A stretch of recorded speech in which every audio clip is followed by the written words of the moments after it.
permission to speak. Shadows hide you. I am listening.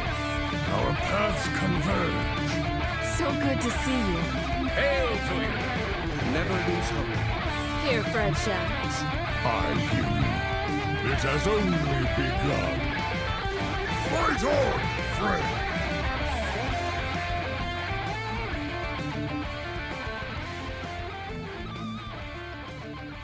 Welcome to episode 483 of Concede, a Hearthstone podcast dedicated to making the competitive side of the game more accessible to you.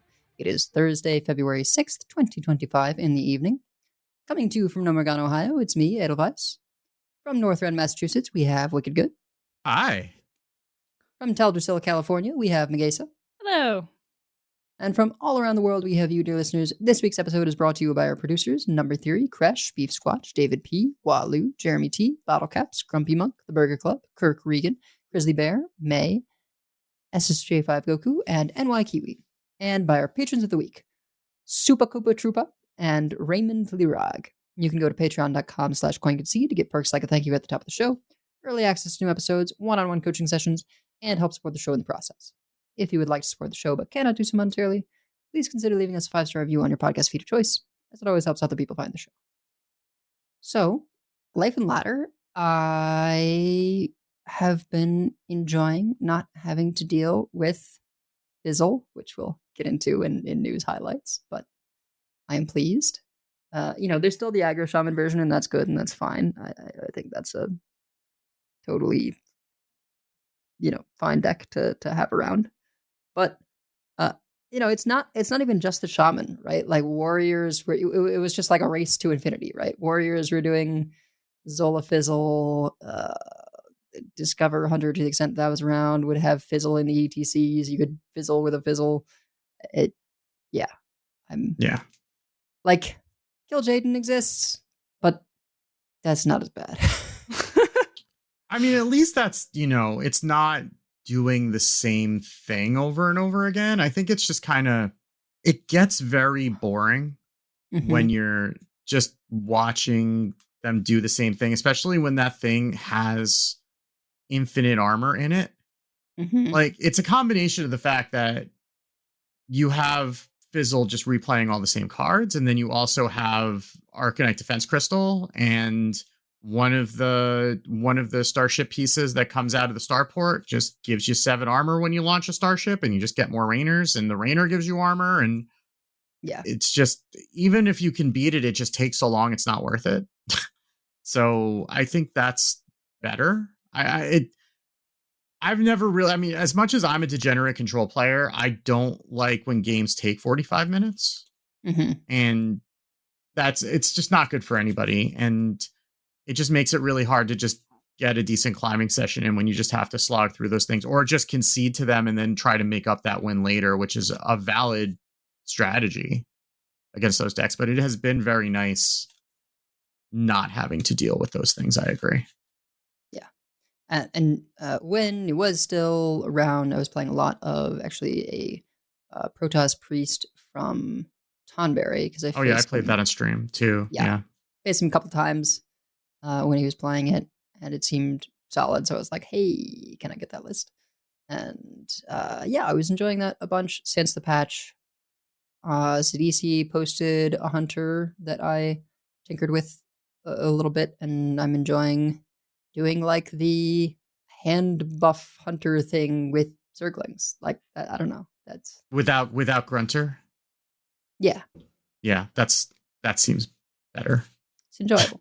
So, that's been me. It was fun to watch you with the Protoss Priest, even though I had technical difficulties getting into watch. But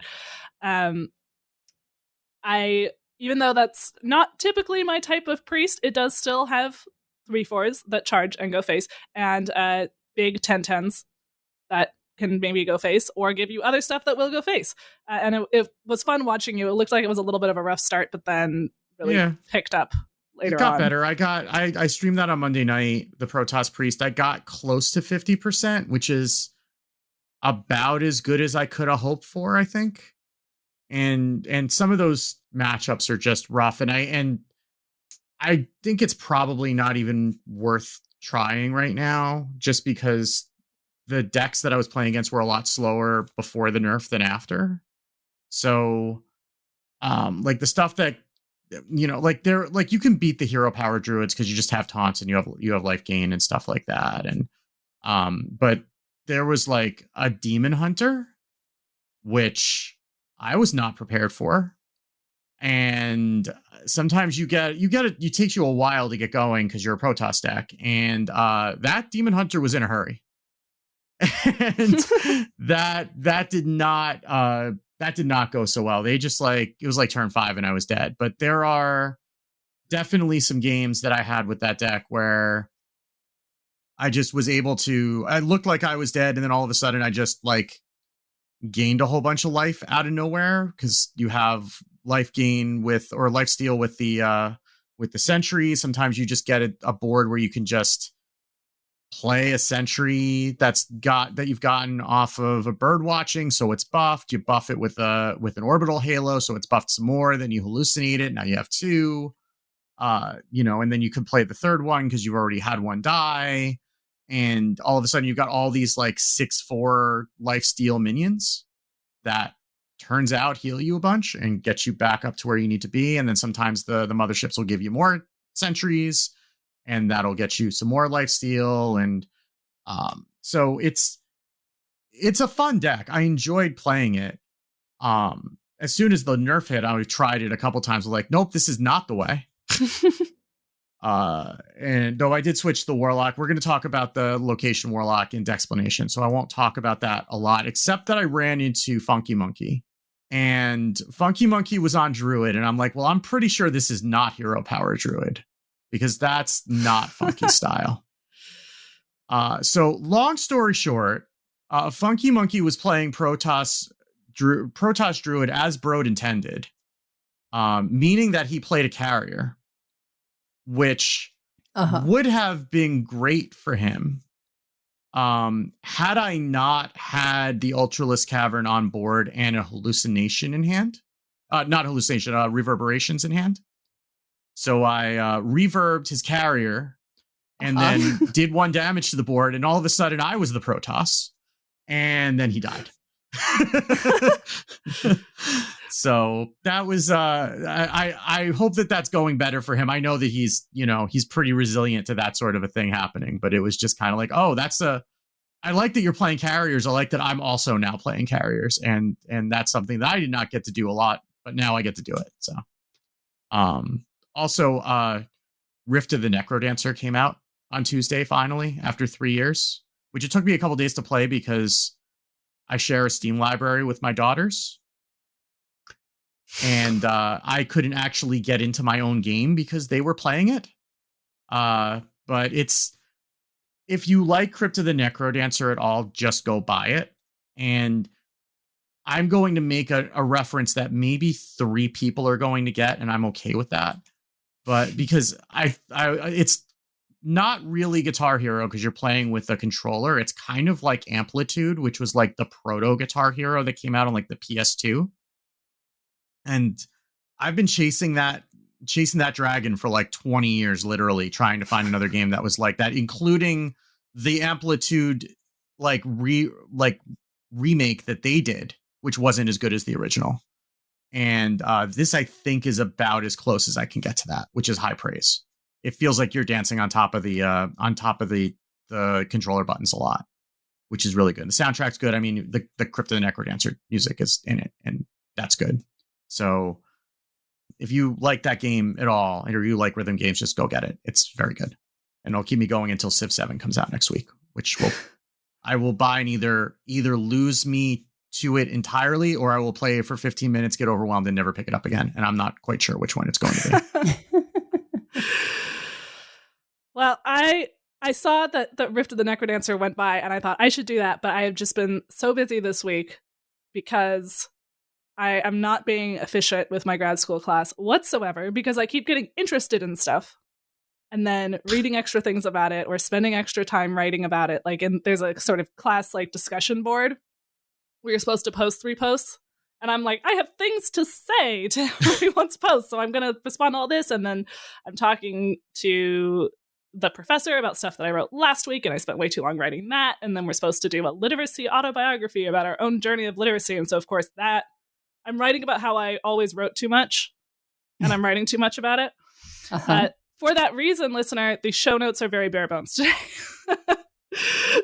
You're gonna make me play the song again like I did last week, and that's not nobody's gonna then that's just gonna drive all the rest of our listeners away. So don't do that. Yes, for those of you who are still here after that, thank you. Also, I did learn we're learning a lot about working memory and statistical learning and stuff like that this week.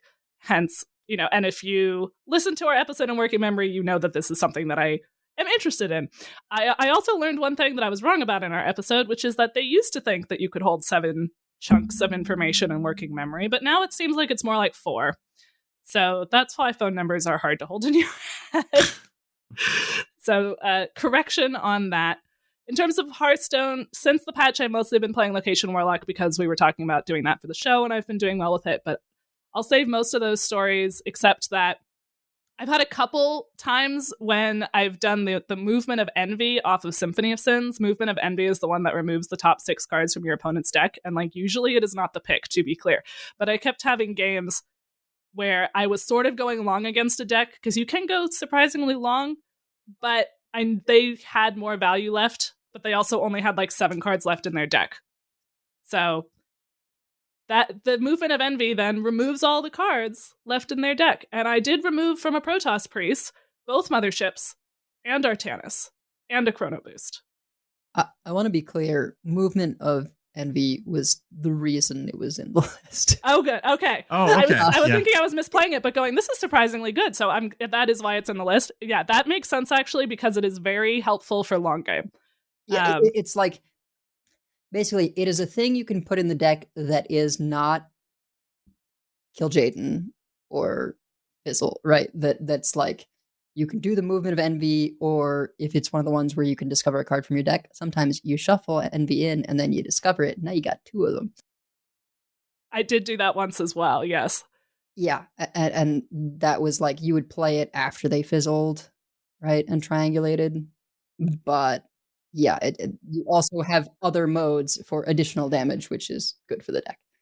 Yeah, sometimes you just need that 6 damage over the top, but other times, yeah, they still have their Ziliax and their Boom Boss in the deck, or they haven't played it yet, so it might be in the deck, and then you just do that, and now they only have what's in their hand, and because they don't have an infinite Fizzle, they can't do that anymore. The Warriors still can go longer than we can, but you can... I held out quite a long time against Zerg Death Knights and Warriors, and they're still seeing the occasional slower Shaman.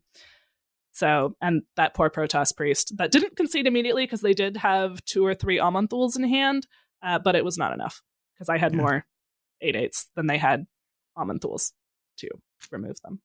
I did have some success with an NV against a Dungar Druid where I hit a hydration station and a bunch of their value and just kind of forced them into fatigue. And then I think I was able to slow roll on stall out the Ziliax so that it had not died by the time I was able to get a Sargeras down, and then poofed the Ziliax. So I got rid of one hydration station and the other one just didn't have a whole lot of good stuff in it.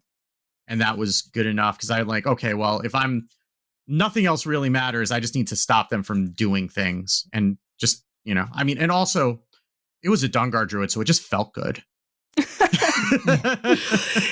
Yes, mine doing that to a Protoss Priest is a little evil. You're doing that to a Dungar Druid is just righteous. They know what they did. Yeah. All right. Well, I guess we're going to talk a lot more about the Warlock in Decksplanations, but we do have some news, and I guess we've already talked about Fizzle a lot, so let's talk about Fizzle some more. Gadgets and Gazette always gets the scoop. Yeah, so we did have another patch on Tuesday, patch 34.4.2. This was previewed on Monday, and then it hit on Tuesday. And that came with 2 nerfs, one of which is really just to unban Shafar and make it semi-playable again. And then we also had one buff. And so this is really it's one nerf, but the Shafar is just kind of fixing it so that they can unban him, take him out of jail, and allow you to play with him again. So next is Prince Shafar. The old text read, spell burst, give a minion in your hand +3/+3 and the spell burst. The new text says, spell burst, give a minion in your hand +3/+3 and the spell burst, unless it already has this effect. So what that means is that it does not matter how many times you spell burst. When the next minion spell bursts, it's only going to give something in your hand +3/+3, not +27/+27. So there's no more value in running the pirates that copy each other or Zerglings or whatever in order to be able to double up on the spell burst and get multiple spell bursts off of that. Or I guess there's less value, not no value, but there's less value. Yeah, you still get to double out the unbuffs the way that you always do on copy minions, in the sense that you effectively get +6/+6 instead of +3/+3. But yeah, you don't get to chain it into making a charge minion huge. It doesn't just incrementally grow over the course of the game because you're adding those spell bursts all to the same minion in hand. Right. Do we know if it goes, hey, that already has this, so we're going to go to a different minion? Or does it go onto the same minion, but then sees it's already there and it's just not happened? It's a good question, and I don't know the answer to that, honestly. I'm looking at a replay from, I think the latter, where it, or I think the one where it does pick a new minion if it can and only fizzles if it that's great. Can't. So there was, I believe this is a World 8 list. There was a joke in the Discord that we mentioned World 8 once per episode. So there's your World 8 reference. We've for this fulfilled our episode. contractual obligation. We've done it. Okay. Look, 1802. We did it. Okay, great. He's cooking. What are we going to do? I don't know. So, which is basically like that hand buff hunter that CDC did, but really low to the ground, has Zerglings, has Shafar as just an extra way to buff the Zerglings. And it looks like he buffed one Zergling and then the other one. Like it didn't double. I don't know that for sure. It could just be that it happened to hit that well. Yeah. But this game went 5 turns and then Hat just absolutely destroyed this poor rogue. If we want to say poor with relation to someone who was playing Weapon Rogue. But if you enjoy Weapon Rogue, live your life. I am for people playing any deck that they want to play, except for that Shaman one that had the infinite hexes, which I got way too upset about. But yeah, you can still kind of do lots of little spells and a repeating buff so that all your minions are big type of deck, which, but you can't do like Shafar Rogue, right? Or that 5-second Zerg Shafar Hunter. I honestly think that was always the intent, right? It's one of those things, but yeah, +3/+3 is still good. It's fine. Yeah. When you have a bunch of minions that copy themselves, right? Yeah. So turning those Zerglings from 1/1s into 4/4s when you're already doing things like Cup of Muscle or other stuff to sort of make that happen is solid. Yeah. Yeah, it's just not getting incrementally bigger, and there's nothing you can do about it over the course of the game, which is good, because then you can't just like play one Leroy or one South Sea Deckhand or whatever, and then just end the game. You actually have to. I mean, you can do that if you can get them down to, I don't know, 9 with Leroy, then sure. Then you can end the game, but you can't end the game from like 30 because you just happen to play minions and bounce minions all game. Yeah. So it's not an OTK so much as just like pressure list. I put that replay into the show notes for anyone who's interested, which also has the list in it as well. Yeah. So it's no longer banned. You also can go in and get your dust refund. I don't believe you get the dust refund when they ban it. You only get the dust refund for it when... Actually, is it disenchantable? Because that was granted, right? I don't even know if you can disenchant Shafar. Now that I'm saying that out loud. Think so. I don't think you can, but Okay, so you don't, but you can play it again. So and it's, sometimes it's got application. So it's a good change. But the big one that we were all kind of surprised about, and kind of surprised this was the only ban. I would say I think at least some people were, was Fizzle. So Fizzle has now had the once per game phrase as seen in priest legendaries such as Zarimi. So it says once per game on both Fizzle's battle cry and on the snapshot. So Fizzle will only shuffle one snapshot into the deck, and if you happen to get a second snapshot through something like Triangulate, you can play the second snapshot, but it will just Fizzle.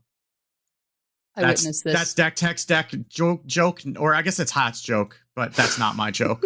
But that is what it does. I witnessed this, and it was glorious. Yeah. I was so pleased. It's possible that the person just needed the photograph right away, and so they triangulated it to get it and shuffled the other three in. But it looked like they weren't just playing the photograph, at least the first one, for hand space. They were playing it because they thought they were going to get cards. Mm-hmm. And yeah, after that one that they found from the Triangulate, it did not do anything. And I won that game and was very, very pleased.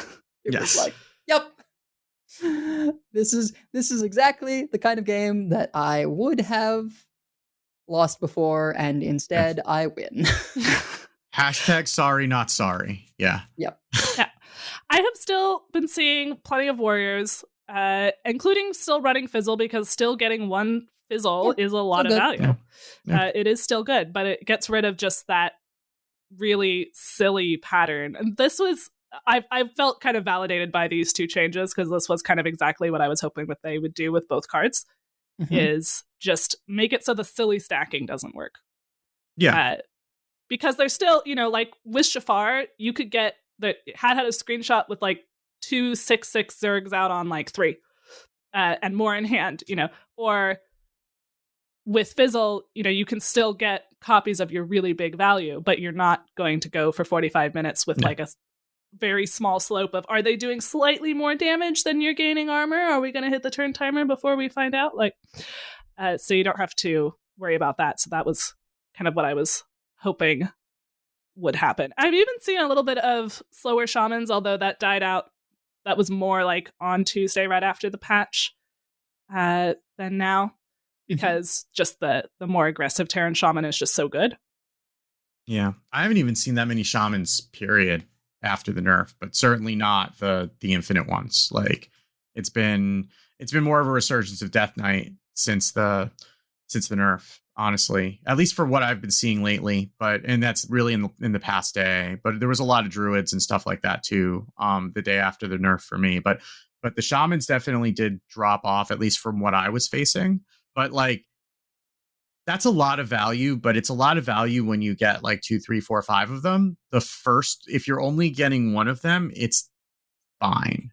And it's probably not enough to keep you alive. Like the idea of that deck is that you're going to get a whole bunch of armor in one of the starships, one of the battle cruisers, and then you're just going to play Raynor over and over again, or you're going to play Incendius over and over again. You just have enough damage, and like one extra of those doesn't usually get you there. It usually takes you 3 or 4 to actually be able to crowd the other person out. And I mean, and this is fine, right? Like if you want to have a little bit of extra value, you want to play your cards more than once, this is fine. That's been the use case for that.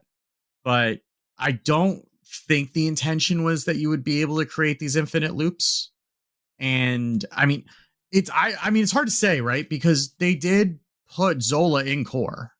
So they made it completely possible for any class that wanted to go infinite. So I don't even know if that is the intent or not, but I think that if it was the intent, once they saw what they'd done, I think it was pretty clear that that was not going to be good for the game for the next month or two, even though it's only Fizzle's going to go away at rotation. Like, let's just, even in Wild, I'm sure that I don't know if that's being played in Wild or if that's not good enough, because I haven't been brave enough to venture into Wild in a while.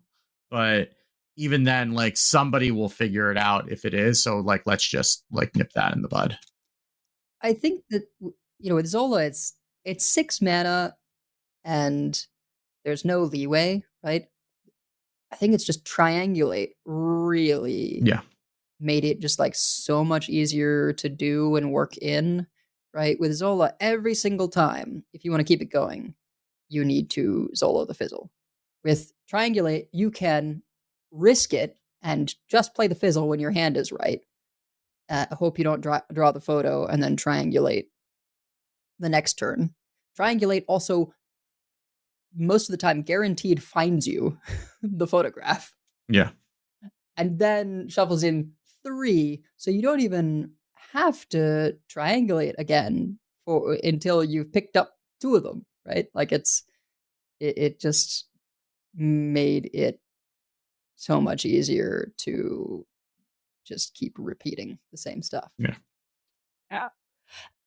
It looks like, looking at the like popularity for Past Day on Aegis Guru and Aegis Replay, which have slightly different archetyping, but Terran Shaman and Terran Warrior are still up there in popularity, along with Zerg DK if you combine the different types of Zerg DK into one. Mm-hmm. Those are all hovering around like 14-15% Past Day, Diamond 3 Legend. And then to a somewhat lesser extent, Hero Power Druid. I'll hire a decent number of hand buff hunters, some Dungar Druids, some Protoss Priests, some Archon Rogues. I actually saw quite a few Archon Rogues.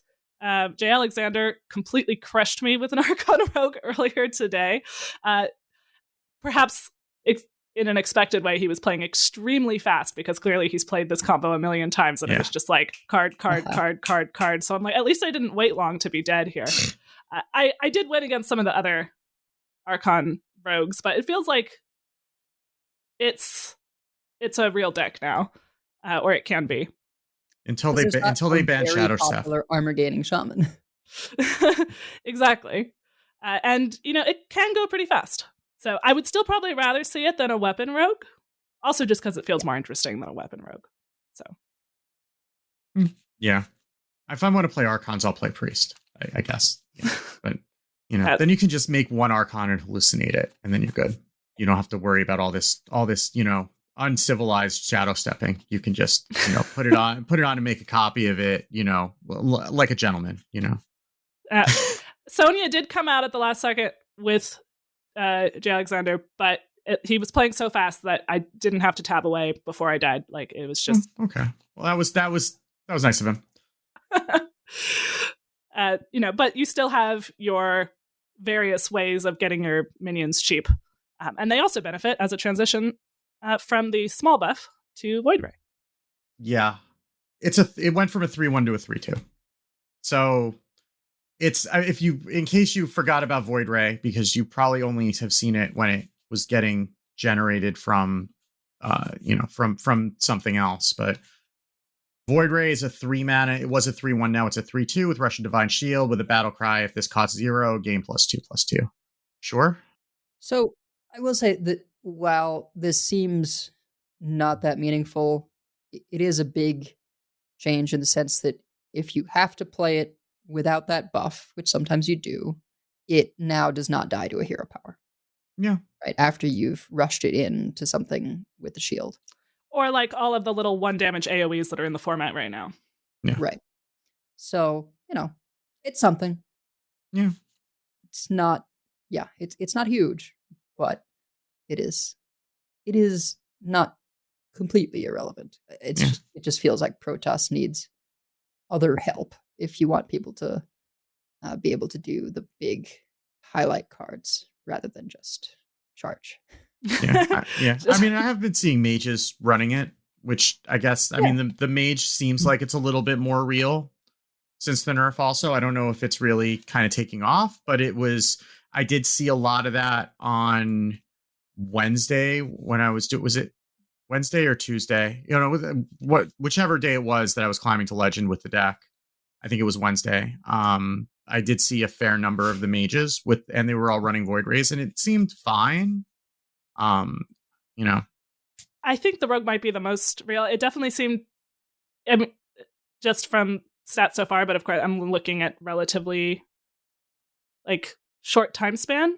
But from the rogues that I've seen, it does seem like the void rays are a really good way for them to help survive, keep the board. It is a little bit of pressure as well, especially if it's free, but even if it's not. So, certainly like Protoss Priest, Protoss Mage maybe could use a little more help, but the priests don't usually run it. The priests just generate it from the mothership and they deal with it, and that's like a low roll. But the priests, Tomberry's list didn't run the void rays at all, and I think a lot of the priest lists generally didn't bother with it because you have so many other things. Like you need a lot of slots for duplicating your sentries and your motherships, and then just trying to draw through as quickly as possible. That I don't think, and you want your the draw 2 Protoss spells to hit sentry like really bad.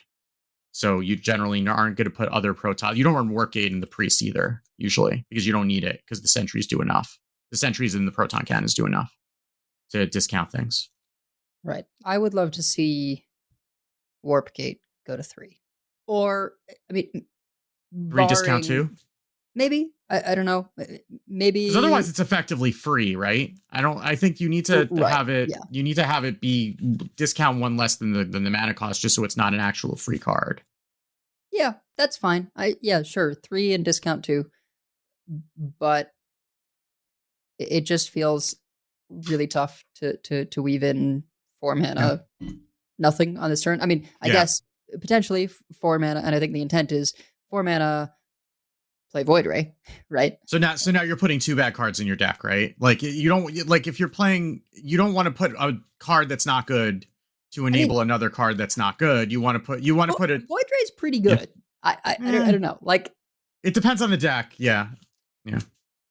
It does lean towards a more aggressive thing. Like actually, if you get a 0-cost Void Ray, it is a great hallucinate target, right? Sure. But it's sort of like you're leaning towards different style than like the slower build to a big win condition thing. Yeah, I think it works well in ones that are more about the charge.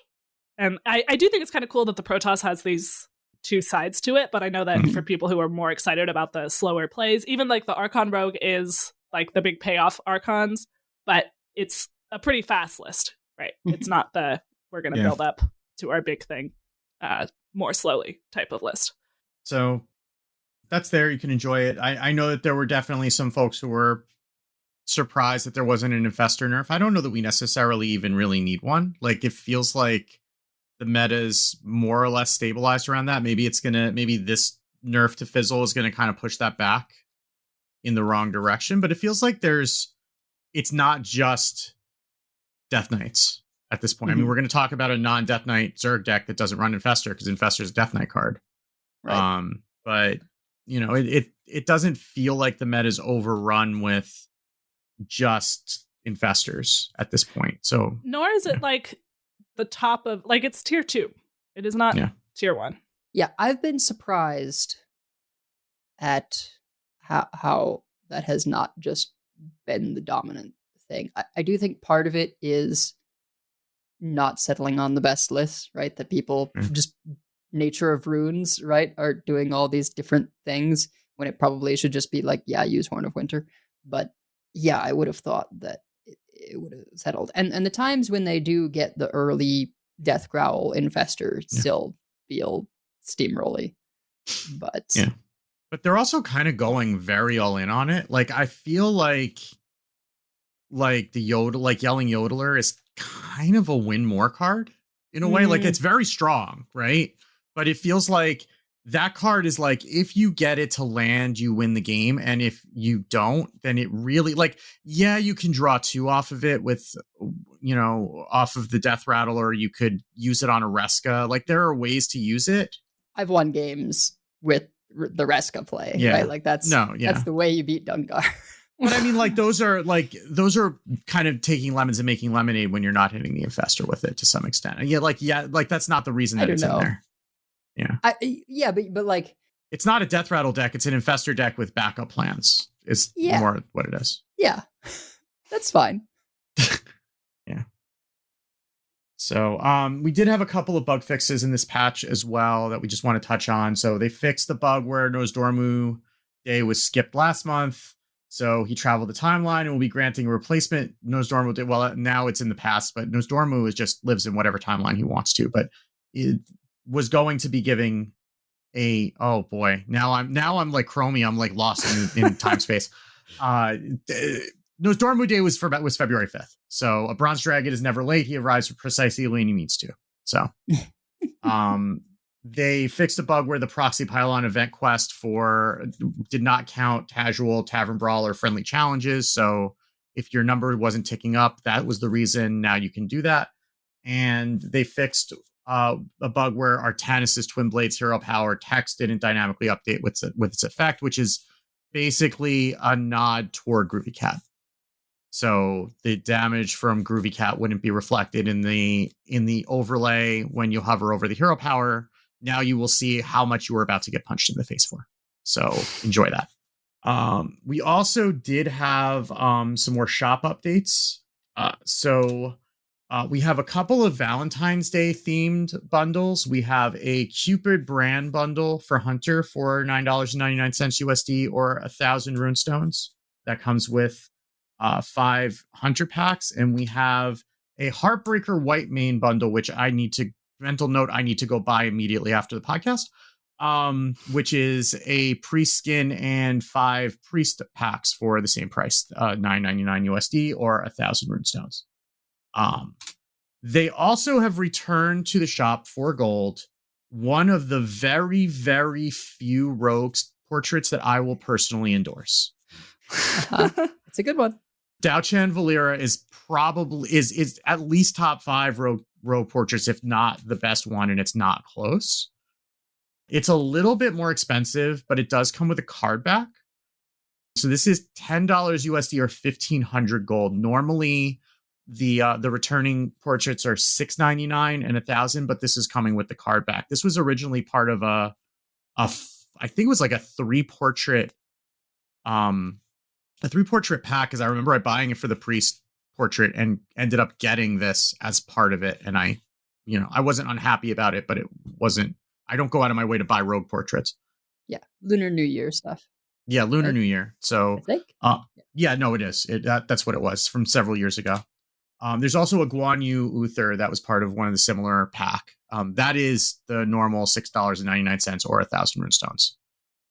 So you can go and get those if you miss them. Daochan Valera is one of the better ones, especially as far as rogue portraits go.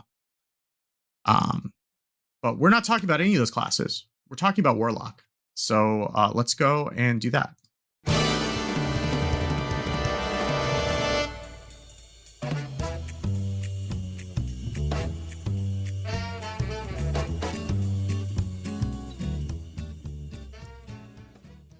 So we are talking about Location Warlock, which Wicked has insisted on, and I do agree that this is a more fun name, calling Monopoly Warlock. No, I don't like it. I would rather call it Lands. It's better than we could call it Landfall Warlock, but that's more of a magic thing. So I'm going to get kicked off the podcast. Just Lands. Just Lands. Yeah. I've also seen it called Real Estate Warlock, but Location Lock is probably the most clear in that it is what it says on the tin. It is Warlock with a lot of locations.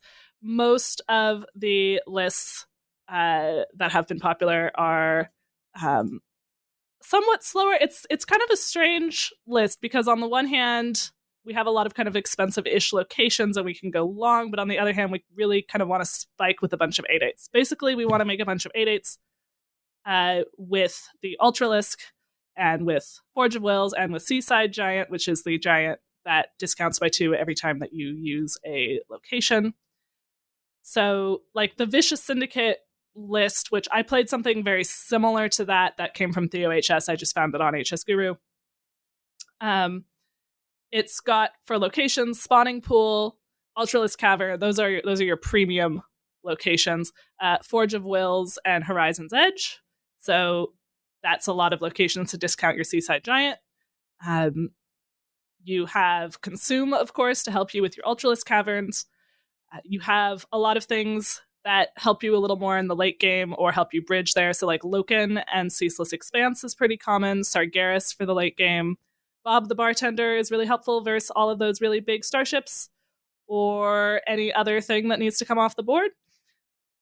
Popgar the Putrid can be a little bit of healing or that extra little bit of damage. Symphony of Sins we talked about is pretty flexible because it can clear the board or it can do a little bit of damage, or you can just actually grind them out because they have fewer cards and they start frothing at the mouth as if your ticket is Warlock or something. You have a lot of ways to deal with big minions. You have reverberations as well. Domino effect for smaller minions and spine crawler. We don't like seeing things like weapon rogues, but we do have a little bit. I actually, Homie Was Taken had a list. We have in the show notes a link to a page on HS Guru that has all the main lists that we've been playing. I noticed that Homie had a list, which I haven't had a chance to try yet, that includes glacial shards, presumably mostly for attacking classes, although you could also do it against a minion to buy yourself a little bit of time. Fracking and fell string harp. Okay. One fell string harp, and it has table flip and a domino effect. So clearly a little bit more teched against swarming and weapon matchups. Yeah, that seems more geared towards like the tempo Terran shamans that are probably still around, right? Because then those are kind of going wide, and you can use a table flip to deal with them.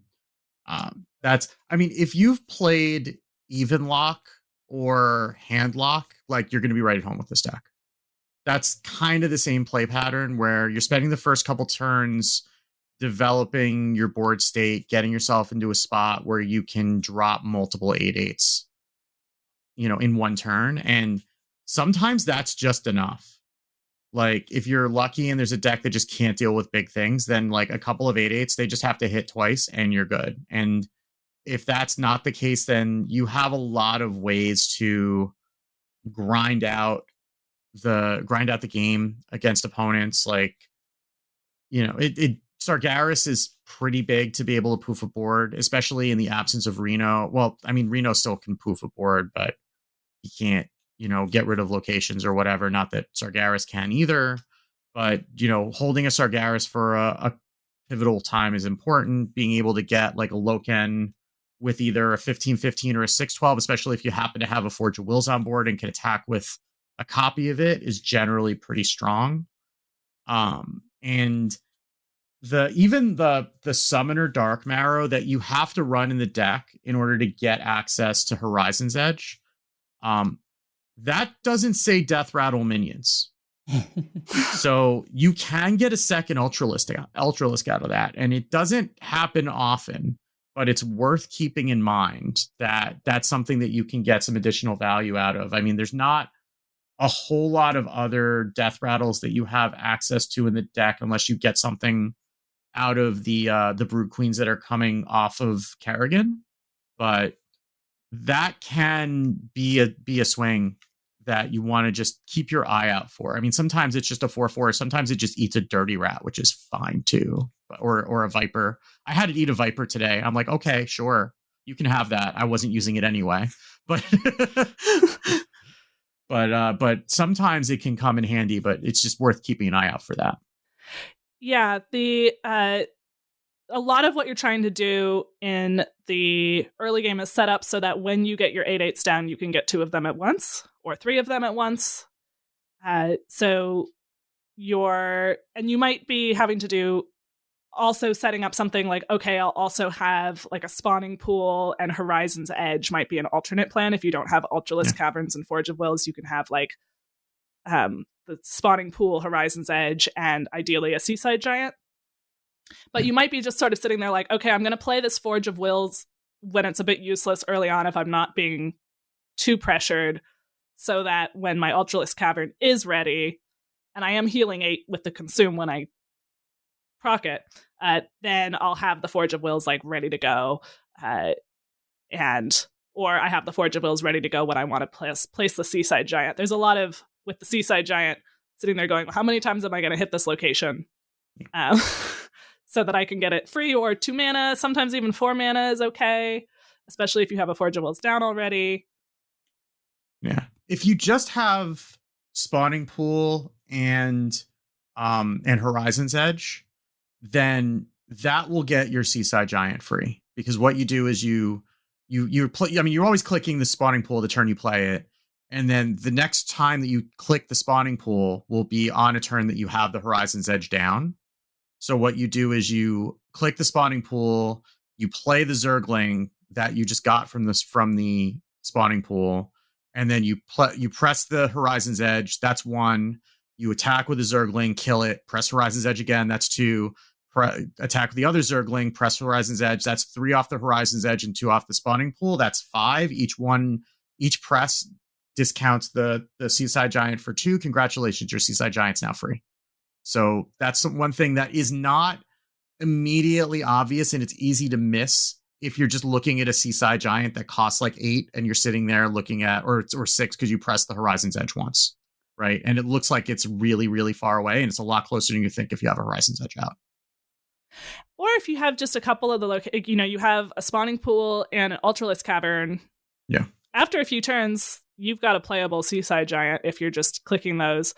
Sometimes I will, from the Spawning Pool, hold back the first Zergling if I have no compelling reason to play it immediately, so that I can use it with the Resh. Otherwise, it sometimes just gets cleared by like a Missile Pod or something and was useless.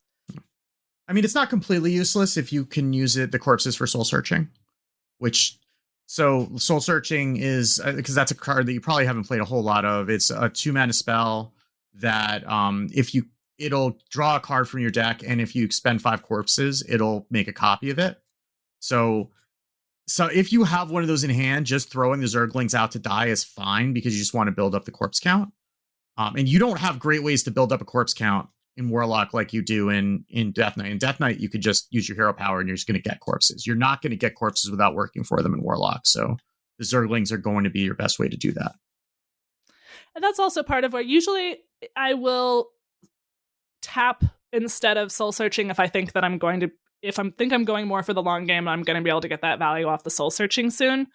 But if the game's going to end soon, if you don't find a particular thing, like just Soul Searching without the 5 corpses. And Soul Searching is also better the later you play it, because you'll know better what to expect out of your deck, and there will be less options for the Discover, right?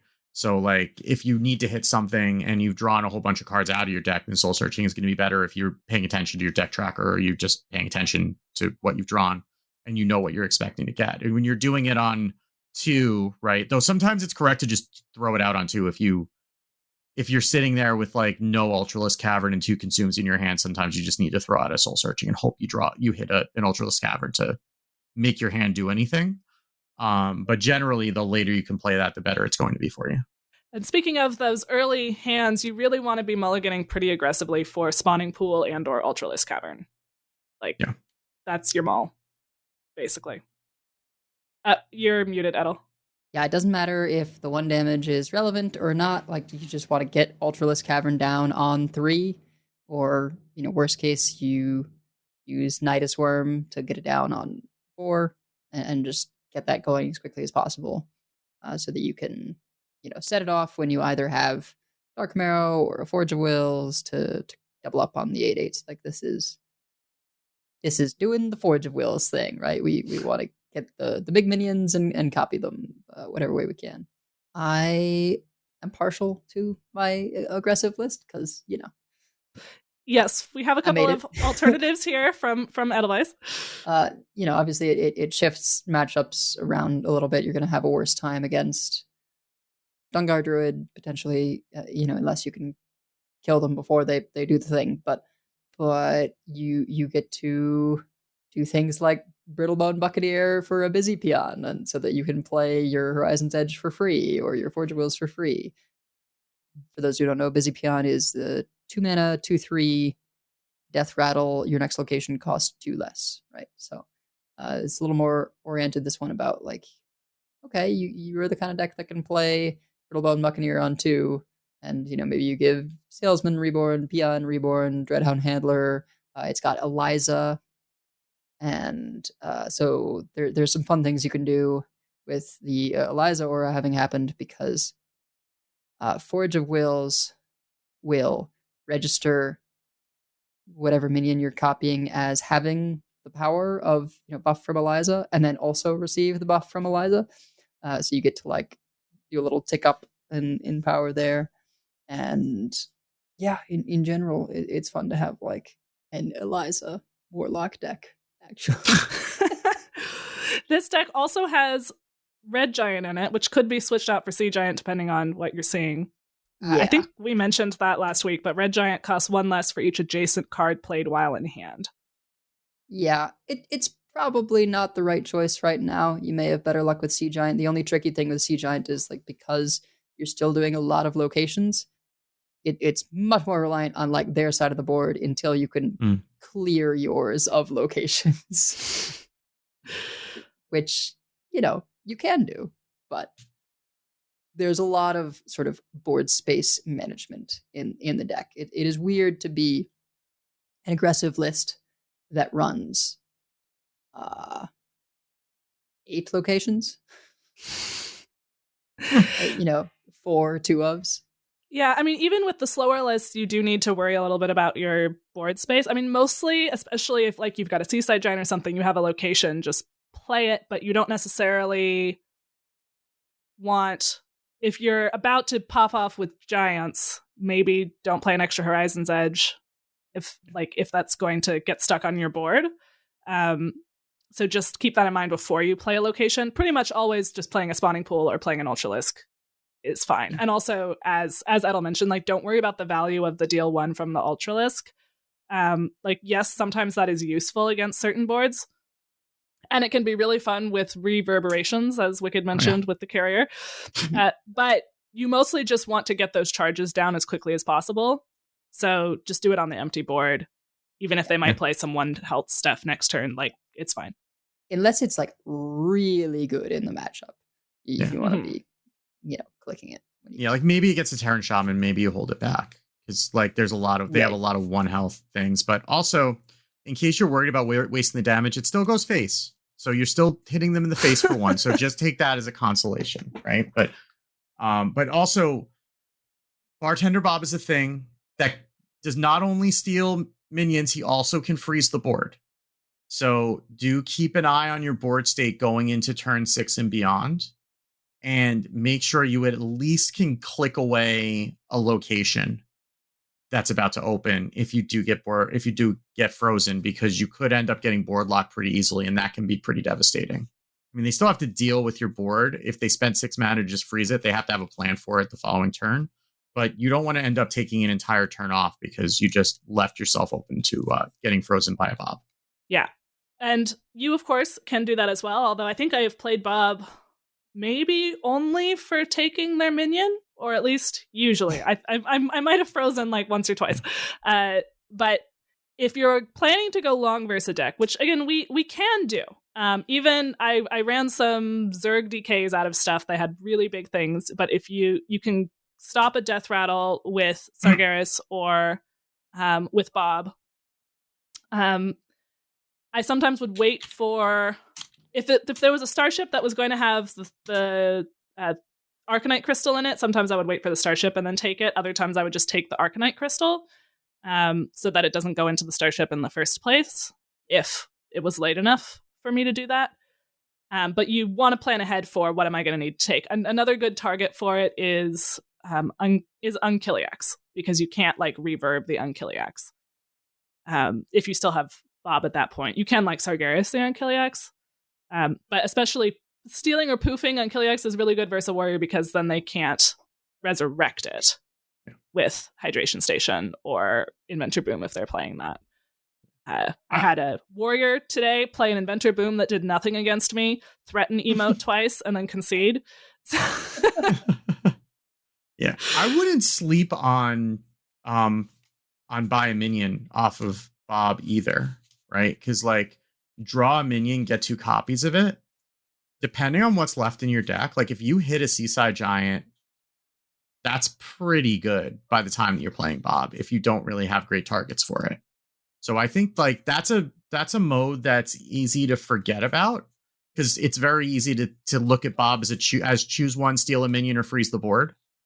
But drawing a minion, getting 2 copies of it, if you still have like both Seaside Giants left in your deck, that's worth thinking about if you're just trying to develop a board. Or you could get an extra Ceaseless Expanse, or some of these lists are running Ziliax, like Twin Perfect or Haywire Perfect. Yeah. You get 2 copies. Yeah. You get three Ceaseless Expanses. You can get Popgar the Putrid. Yeah. Reminder on Popgar the Putrid. So it always hits the lowest health thing, which could be face if their minions have more health than their face does. So keep that in mind. It's easy to think of it as just, it only goes face if they have no minions, but that's not true if they're really low health. So if you're able to get them really low health, like by attacking with minions, and then you can snipe down that last little bit of damage. Mostly Popgar is there, though, just to like be healing with some either face damage or removal, depending on the type of matchup that you're in. Speaking of sludges, I mostly played this before the patch, but Torby Flenderson in our Discord made a sludge location Warlock that is more aggressive, and I put that list into the show notes as well. So it has like Spawning Pool and Ultralisk Cavern, Forge of Worlds, Horizon's Edge, and it has Seaside Giant, so it has that going for it, but it also has the full sludge package. So we've got like fracking, we've got a disposal assistant, which is the 3/2 that puts barrels of sludges on the bottom of your deck. We've got Sludge on Wheels, which is the rusher. Popgar, of course. 1 chaos creation. World 8 and I tried to make this list faster, and then I played more of it, and I realized it does actually need to still have like the chaos creation and stuff like that in case you go a little bit long, and then you just burst them out from nowhere with that or the waste remover. It struggles a little bit more against like warriors, but if you want a faster thing or you kind of miss Sludge Warlock, I had a pretty positive win rate with it, and it was pretty fun. Yeah, I might want a Symphony of Sins in here. Maybe, I don't know if it's instead of the Chaos Creation or something else, just because like you are blowing stuff off the bottom of your deck, and then that puts 6 cards back in your deck that all do pretty good things. That, and a lot of that is burn, and this is really a like, we're burning you down, and also you have to deal with some 8/8s, which is distracting you while we burn you down. Is kind of the deck. Yeah. So yeah, Symphony of Sins for something seems like it would make sense. It's also running Corpsicle and a little bit, and like Dreadhound Handler for Corpsicle. Yeah. You probably only need 1 Corpsicle, so that the second one of those could probably be a Symphony of Sins. That would make sense to me. That's worth a try. I'll make a comment. Yeah. Because like once you have 1 Corpsicle, you're pretty much good. Like you're usually not. I mean, I guess there's a point at the end of the game where you're going to be throwing 2, but I don't think you're going to make enough corpses to really be throwing 2 Corpsicles a turn anyway. As a Warlock, you can get a bunch of bodies to die, but not as many as a Death Knight. So occasionally it would be like just enough to have that extra 3, but sometimes the Corpsicle was a little bit awkward. So yeah, I probably want Sargeras if you're running Corpsicle, just to be able to have a consistent source of corpses. Maybe, I don't know. If we're winning at all, if we go that low. Yeah, I mean, if you're playing Corpsicle, you're kind of playing for like a longer game anyway, I feel like. I mean, sometimes it's just like 3 burn that kind of gets rid of them, but like you kind of are mostly expecting the game to go a little bit longer. But anyway, this is also me being a priest main, looking at an aggressive deck, and then trying to figure out how I can turn it into priest. So maybe don't listen to me, I don't know. But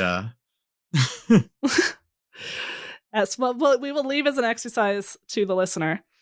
But yeah, there's a lot of flexibility with this deck as a whole, and it can go surprisingly late, but you do want to have a spike on 5 or 6 if possible, and your game plan against slower decks is to have enough pressure on them frequently enough that they can't just sit there doing exactly what they want to do, but they're having to deal with the fact that you are putting on pressure to them, and ideally killing them before they get their starship too many times. But because there's no longer infinite Fizzle, we can sometimes run them out of stuff, especially if you like use the movement of Envy and stuff like that. Like the Symphony of Sins could do a lot of work in those matchups, and sometimes just like drawing a Sargeras that costs 3, or making something that's even bigger than it already is, you know, like sometimes that just kind of makes a difference. Like I think I hit the, you know, give a minion +6/+6 on the what's the 2-drop that can't attack? Spine crawler. Yeah, spine crawler. So I mean, that got big.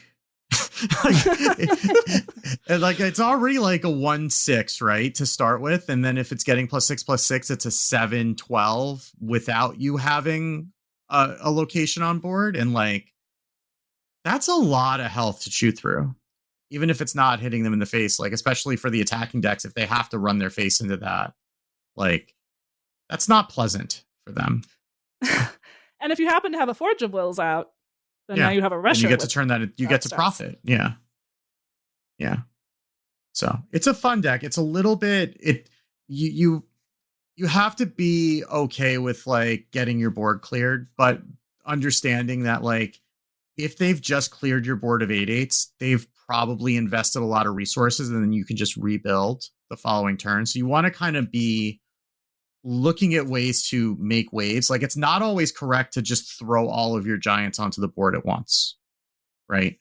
You want to be thinking about like what's my refill like for next turn? Is this enough to pressure them? And because you're not necessarily going to win off that one board of giants, but the idea is to be able to start pushing damage and make them use up resources that they would have spent hitting you in the face to get rid of your giants that are going to hit them in the face. And then be able to have a reload to make them do it again. And eventually they run out of answers. So you kind of have to be okay with that first wave getting cleared, because it doesn't matter how many waves they clear as long as one of them sticks. Yeah. And I love when they do a bunch of stuff to clear. Maybe they even, make a big board of their own. They use their ceaseless, right? And I go, ceaseless, Forge of Wills. Yeah. I've barely touched you all game, but here we are now. Yeah. There is sometimes the, playing priest, there would be the like, who's going to blink first and play the Amanthul first, and then the other person gets to poof their Amanthul. That can happen a bit sometimes with the ceaselesses. Who's going to play the ceaseless first? You can also, if you have some giants out and they're lethal, like if they don't have a board clear, then I win with this on the board. Maybe don't play the extra giant, because you're basically already asking the question, clear or die. You don't necessarily need an extra 8 damage to kill them. So you want to kind of count up how much damage do I have on my board, especially if the main way that they would have to clear is likely to be a board clear versus, an Unkilliax that they have on the board or something like that. Mm-hmm. So that's one thing that playing aggro I have learned. Don't have more damage on your board than you need if they might clear it. Yeah. Usually like 2 giants is enough. Maybe 3 if you've got like Dark Marrow and a Forge of Wills. But yeah, if you've got, and you don't have room for that much more than that anyway, because you have like 3 locations on your board at all times with this deck.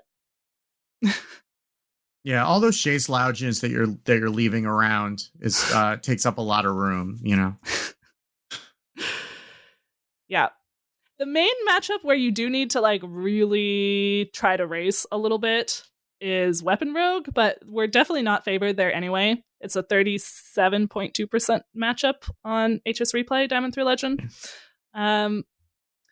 Might be better if you're seeing a lot of that, like the homie list with Glacial Shards and things like that. But you do have Spinecrawler, and you're just hoping to get, like, I have some really big giants, and ideally more than one at a time so that you can't kill both of them with a single dubious purchase. And just hope that you get there and they don't have it super, super quickly. I have one versus Weapon Rogues. It's not my best matchup. Yeah, Hero Power Druid is a little bit easier to deal with just because they take longer to get going. Like, Weapon Rogue usually is hitting you in the face pretty quickly. Like, I've found that Hero Power Druid, if you play it right, will let you get to Sargeras, and Sargeras will close the door because you give the 3/2s taunt. And then that's just too much for them to get through. Even with the Zealots, like usually they're just not getting enough damage through. Yeah, then you're paying attention to things like Consume for healing, and you can definitely use the taunts, and you have a lot of things to remove their 3/4 charges. That also like gives you things that you can use with Horizon's Edge and the Zerglings. So it actually gives you a lot of uses of that location, which some decks don't really like let you use the location enough. Like the Rogue mostly doesn't. So it's definitely winnable against the Hero Power Druid. I think it's slightly favored for us on average. Dawnguard Druid is much harder. Yeah. But also remember that Consume also does heal you for 8. It's easy to forget that that's just how you turn on our Ultralisk Cavern. It actually does have a purpose outside of that, and it can sometimes burn part of a spawning pool, or burn one. You could, burning one charge off of Horizon's Edge is pretty manageable. I don't know that I would feed it into a Forge of Wills. That feels like a little bit too much value. I mean, if you're about to die, you do what you need to do. But like, you don't have to use it on an Ultralisk Cavern, especially if you've already gotten one to pop. Like, just using it on a Horizon's Edge or a spawning pool, if you just need the 8 health, is a valid play to keep yourself alive. And that is also a good reminder. If you're going to do that, and you're also going to tap this turn, tap first. Yes. Unless you're at 1 life, then don't. Unless you're at 1 life or 2 life, then don't. Yeah. Then definitely consume first. You've got to eat food to keep your strength up. You've got to consume your food. Yeah. Life is short. Eat dessert first. No, wait. That's the opposite of what you're supposed to do. No, that's not right. Okay. Anyway, I don't know. That 8 healing can be the 8 healing there, and like healing from Zilliax if you have it, and healing from Popgar can be absolutely clutch and help make up for the fact that we do have a slower start most of the time. Yeah, you can get back into games. Like, don't give up too quickly if you're getting beaten down, because like the Giants can get you, or the Ultralisk can get you back into the game. And like, sometimes it's not even a bad thing to like reverb the Ultralisk if you just need to clear a bunch of big things, right? Because if you just need to do another 8 damage to another big thing, like you can just reverb your Rusher and just, they're going to die anyway, who cares? Then you just get rid of 2 things instead of 1. Like, that's another thing that you can do. So you just have to be creative with the tools that you play, like with every deck ultimately. But there are ways to keep yourself alive and get yourself back into the game. And sometimes all you need is 1 swing turn, and then all of a sudden you flip the table. Even if you haven't played table flip, you flip the table. Yes. And also, if you've played any decks with Horizon's Edge, you're probably aware of this, but like, the ordering of how you do your trades and then hit the Horizon's Edge can be important, right? So anything with a lot of health, you want to kill that first, because then if there's like one thing with 5 health and a bunch of things with 1 health, like kill the 5 health thing first, so that you're more likely to clear off those 1 health things if your goal is clearing, not going face. If your goal is to go face, then throw your Zerglings into the 1 health stuff so that your Horizon's Edges will go face. Yeah. So it just depends on what your goal is with that. Oh, one other thing that took me a few games to get my head around. Make sure you don't need life tap anymore before you jam Kerrigan. Oh, yeah. It's very tempting, especially if you've been playing a lot of Death Knight, to just play Kerrigan on curve and just flip the hero power. And that's not always correct if you need stuff out of your deck. Because like once you do that, you're drawing 1 card a turn for the rest of the game for the most part. So make sure that you're at a point where you're okay with that before you play Kerrigan. It's not always correct to just play her as soon as the number matches your available mana crystals.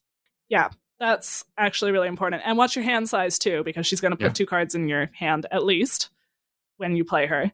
But she can do a lot of damage with that hero power. Especially if you still have some Zerglings, you can just get a surprising amount of damage down. I mean, not that surprising if you've ever played against Zerg DK, but yeah, it's not as good as in Zerg DK anyway. It is some damage, but it's usually not like the full 10 a turn like you're going to get in Zerg DK, just because you're not running as many. You're only running like 2 natural Zergs plus the Zerglings that come out of the spawning pool, aside from like the larva that you're going to get from the Brood Queens. So like you don't want to rely on that damage getting you over the line. It's nice. If you've been playing a lot of Death Knight, you're going to expect that hero power to do a lot more work than it's going to do for you in this deck. Yeah. And if you are needing to get some damage from that hero power to get you over the edge, like I had a game today where I was like, I'm only winning if I get some good value out of this hero power. Plan your turns so that you can get you're only going to get a couple good 10 damage or 8 damage hero powers, so plan ahead and put all your Zerglings out at once, then use the hero power, then rush them in, Yeah, you probably want to save 3 mana for a reverb on that turn to help the hero power get through more things, that sort of thing. Yeah. Ideally, a reverb on a Zerg on the other side of the board, so that then you have an extra ping with your hero power. But so we have all of those lists that we've discussed are in a deck sheet linked in the show notes.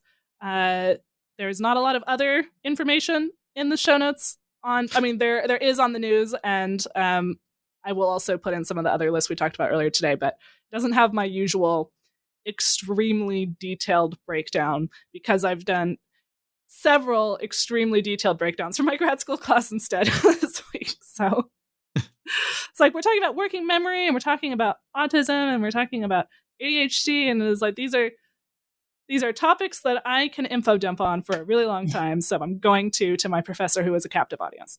I'm just surprised you haven't accidentally typed the one thing in the wrong place and all of a sudden given them like a dissertation on like Zerg Death Knight.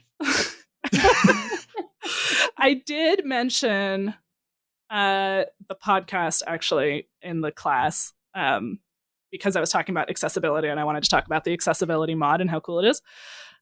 But and then also some of the difficulties that can happen when you don't have the support of being able to see what you're doing to support your working memory. It all comes back to working memory. So I did mention it then, and then I was tempted on the quiz when we had to just like, what is working memory was a question on the quiz this time, and I was tempted to just like link to the right part of that episode from a few weeks ago, but I decided not to because I thought she's going to be too confused when we use as our examples like, so one example of a chunk would be thinking about a combo like Crimson Clergy and Funnel Cake as a single thing. Like, why are we talking about food from the fair now? Don't worry about it. Now I want a fried Twinkie. That's all I can think about now. That used up all my working memories thinking about fried Twinkies now. People will hear that I have a podcast and they go, where can I listen to it? And I'm like, what can I show them that isn't completely gibberish? You know, my mother-in-law was, said, I can see you have a lot of energy. I have no idea anything that you just said. Special interests. What can't they do? Well, that's going to do it for our show today. We have many folks we'd like to thank. Check out our thanks section on the website at Concede.com, where you can also find our contact info, our show notes, and our Patreon information. You can monetarily support our show at patreon.com/CoinConcede. Join us every week live by following us on Twitch at twitch.coinconcede.com. Join our community chats in our Discord at discord.coinconcede.com, and write into our email at coinconcede@gmail.com. Follow us on Blue Sky at CoinConcede. And if you'd like some CC swag, head on over to our shop at shop.coinconcede.com. So, CoinConcedes, I'm going to CoinConcede to Tonberry for handing over that Protoss Priest list that kind of got me through the period until we hit this new patch. It rescued my stream Monday night, I'll tell you that much. Yeah. Like, yeah, may need to be tweaked for new meta, but it was really nice. Yeah, it was nice to actually play Priest again. Like, it's been a minute, and I thoroughly enjoyed it, and now I'm going back to it not being good enough, and hopefully rotation will fix that. But I'm going to CoinConcede to Linny. Not just, I just noticed that she just came into chat, and that's not the reason, but it's convenient. But she's been streaming more consistently than I have been for the past few weeks, and her streams have been extremely enjoyable, and you should go check out her streams because she has been a lot of fun to watch, especially if you're looking for things that are not necessarily, whatever the grinder decks are, but just trying to do silly things, sometimes involving King Plush or sometimes involving Ragnaros. And it has been a lot of fun to watch. So go check out her streams. And I will CoinConcede first to Nabatayan. I completely messed up my coaching schedule this week, and I'm sorry, and thank you for your flexibility on that. And also CoinConcede to Critterpup, who is in our community, just started an internship this week, and his book will be out by the end of the month. He has a fantasy novel, so congratulations, on that. It's his first book. That's very exciting. So that's going to do it for us for this week. So keep calm and find an Ultralisk in the banana stand. And if you see us on ladder, coin concede. Coin concede. Coin concede.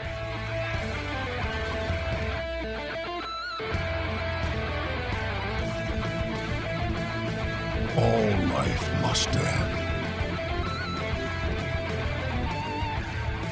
I yield for now. I concede. Well fought. I concede. You win this one. The victory is yours.